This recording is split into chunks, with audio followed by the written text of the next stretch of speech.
Bismillahirrahmanirrahim. Assalamualaikum warahmatullahi wabarakatuh. Perkenalkan, nama saya Natasha N, NIM 2030106026, jurusan Tadis Biologi.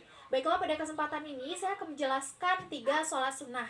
Di mana sholat sunnah yang pertama yang akan saya jelaskan yaitu sholat sunnah tahajud.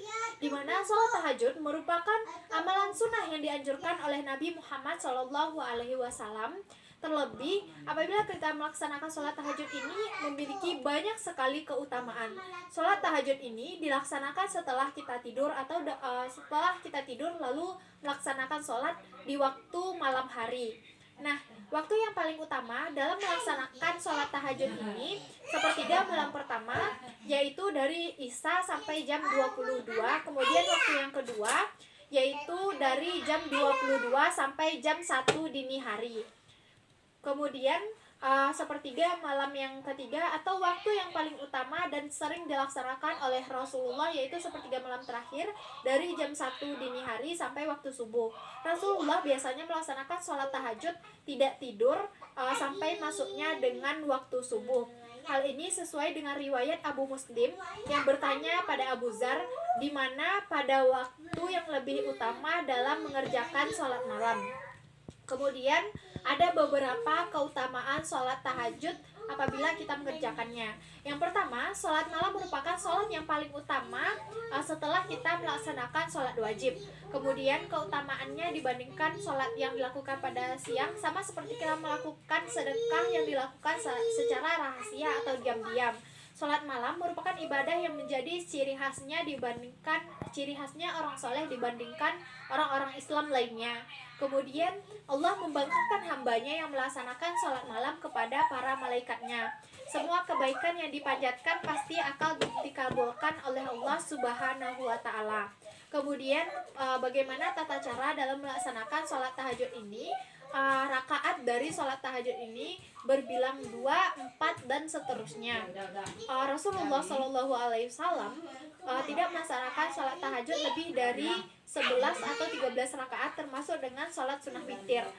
Dalam melaksanakannya, niat sholat tahajud usolli sunnata aku berniat sholat sunnah tahajud 2 rakaat karena Allah Ta'ala. Itu niat yang kita laksanakan pada saat sholat tahajud. Kemudian tata cara pelaksanaannya sama seperti pelaksanaan sholat lainnya. Berikutnya sholat sunnah yang kedua yang akan saya jelaskan yaitu sholat istikharah, di mana sholat istikharah ini bertujuan untuk menenangkan diri dan juga meminta petunjuk kepada Allah Subhanahu wa Ta'ala. Dalam melaksanakan sholat istikharah ini biasanya orang untuk meminta petunjuk atas keraguan dalam memilih sesuatu hal. Kemudian rakaat dari sholat istikharah ini minimal 2 rakaat dan maksimalnya dilaksanakan sebanyak 12 rakaat. Tata cara pelaksanaannya dimulai dari niat, yaitu saya niat sholat istikharah 2 rakaat menghadap kiblat karena Allah Ta'ala. Adapun waktu dilarangnya melaksanakan sholat istikharah ini ada 3 waktu.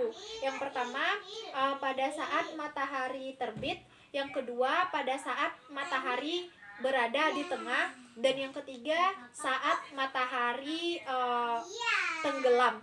Kemudian dianjurkan pada waktu sepertiga malam terakhir karena pada waktu ini adalah waktu yang mustajab atau sangat dianjurkan untuk meminta doa kepada Allah. Kemudian sholat yang ketiga yang akan saya jelaskan yaitu sholat sunnah tarawih, di mana sholat ini adalah sholat yang dikerjakan pada bulan Ramadan, yang dikerjakan pada waktu Isya dan setelah Isya dan sebelum masuknya sholat subuh. Dalil pelaksanaan sholat tarawih terdapat dalam hadis yang diriwayatkan oleh Aisyah radhiyallahu anhu. Rasulullah menetapkan jumlah rakaat ini sebanyak 11 rakaat, namun dalam prakteknya banyak umat Islam di seluruh dunia melaksanakannya berbeda-beda tergantung daerah, mulai dari 8 rakaat, 12 rakaat, atau 20 rakaat tergantung pada tradisi dan juga kebiasaan dari masing-masing daerah. Dalam hadis Rasulullah menjelaskan juga apabila kita melaksanakan sholat tarawih ini maka akan diampuni dosa-dosa di masa lalu. Mungkin itu saja yang dapat saya jelaskan mengenai 3 sholat sunnah, mulai dari sholat sunnah ketiga sholat ini. Mungkin itu saja. Terima kasih. Assalamualaikum warahmatullahi wabarakatuh.